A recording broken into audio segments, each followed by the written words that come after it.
Hey everyone, ready to dive into some seriously fascinating stuff? We're really going to get into it today. We're tackling UAPs.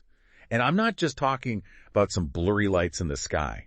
We're going way beyond that. Way beyond. We're talking about the kind of stuff that makes you question. Like everything. Yeah. Everything you thought you knew about technology, the universe, maybe even what it means to be human, you know? Absolutely.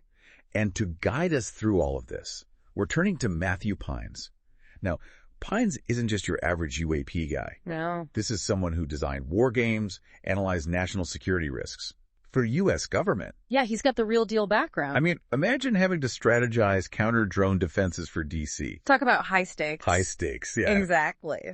And what's so insightful about Pines is how that experience directly shapes his view of UAPs. He's not just looking at the what, he's analyzing the how, the why.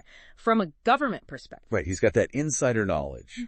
Of how governments operate, the kind of threats they worry about, all of that. Precisely. And one of the biggest takeaways from Pines is this whole thing about secrecy. He argues that the U.S. government's obsession with, compartmentalizing information, obviously it's intended to protect national security, right? But he's saying it might actually be blinding us to potential technological surprises. Okay, hold on. Break that down for me a bit. I get the whole secrecy thing, the classified information, need-to-know basis, all of that. But how could that come back to bite us? Especially when it comes to something as potentially groundbreaking as UAPs. Well, Pines uses this really chilling example. He talks about how certain physics knowledge is automatically classified under the Atomic Energy Act. Really? Imagine that, right? Even some fundamental scientific discussions could be deemed illegal. Whoa. That's a truly unsettling thought. So Sure. Scientists might be, stumbling upon clues, pieces of the puzzle. Yeah. But they can't even talk about them openly. Exactly. And if you extend that to the world of UAPs, imagine different parts of the government. They have fragments of information, maybe recovered material, sensor readings, who knows? But they can't connect the dots because of this whole need-to-know culture. Oh, man. That's a recipe for disaster. Oh, man. If we can't even have open conversations about what we're finding, how can we possibly understand it, let alone prepare for the implications? And this is where Pines connects it to the geopolitical landscape, right? What?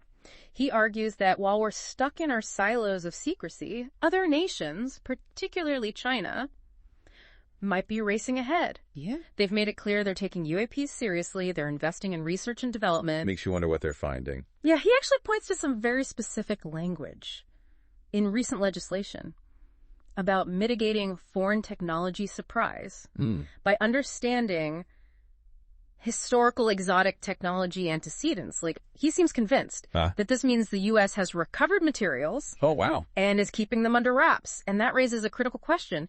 Even if the intention is to protect national security, could this secrecy backfire? If other countries are more open to studying these phenomena, collaborating internationally, could they leapfrog ahead in understanding and potentially weaponizing this technology? It's like we're trying to win a race, but we're wearing blinders, Yeah, and here's where Pines, his argument takes this really interesting turn.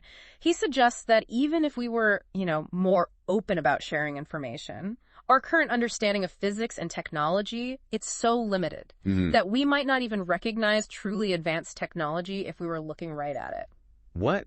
Like, are we just missing the point here? Exactly. Pines talks about this concept called assembly theory. It's assembly theory. It's basically a way to define complexity based on the journey of how something is put together. It's assembly pathway. Okay, I think I get that. Like, imagine... baking a cake? Exactly, yeah. Like you got your ingredients, flour, sugar, eggs.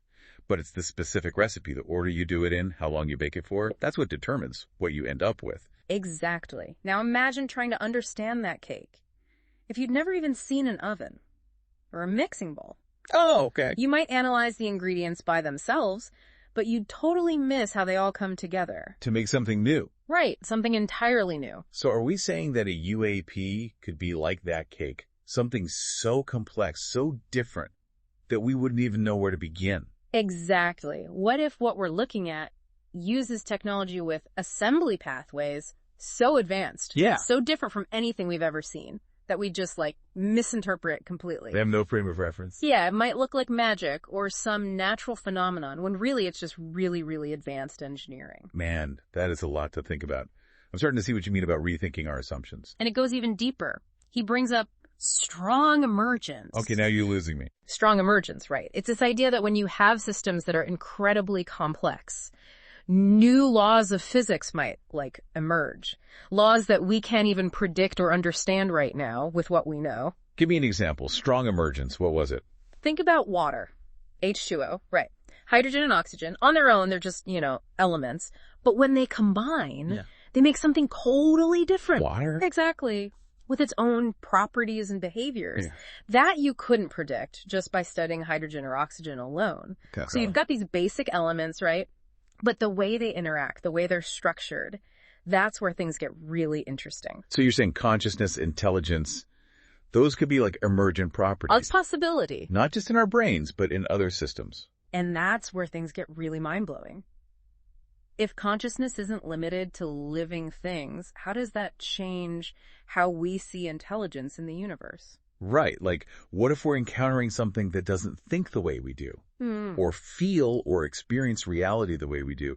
Could we even recognize it as intelligent? Exactly. It's a huge question. And Pines even talks about the government's own exploration of this.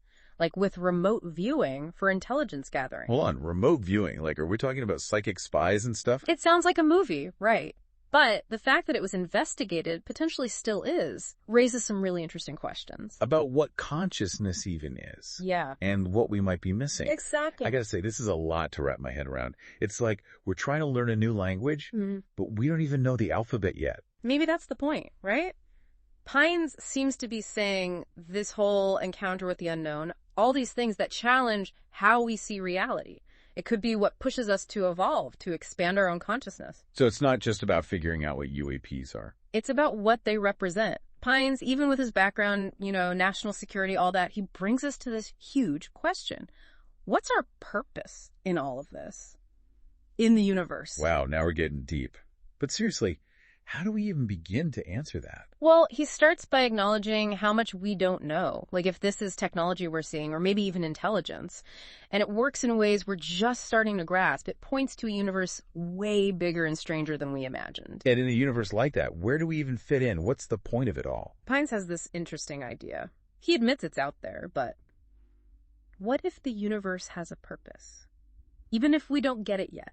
And maybe our role, what we're supposed to do, is be part of that purpose, help it unfold, That's a pretty humbling thought.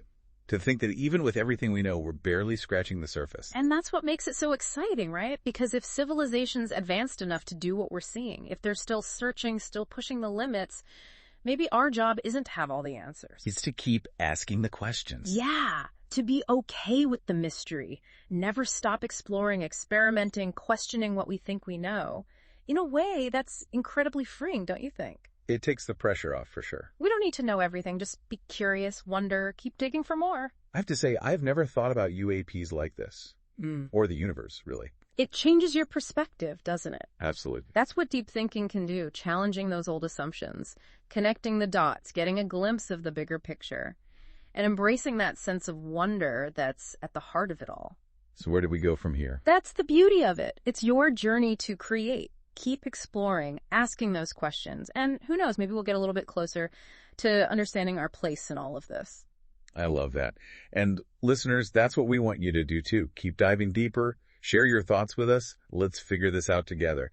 Until next time, keep looking up and keep those minds open.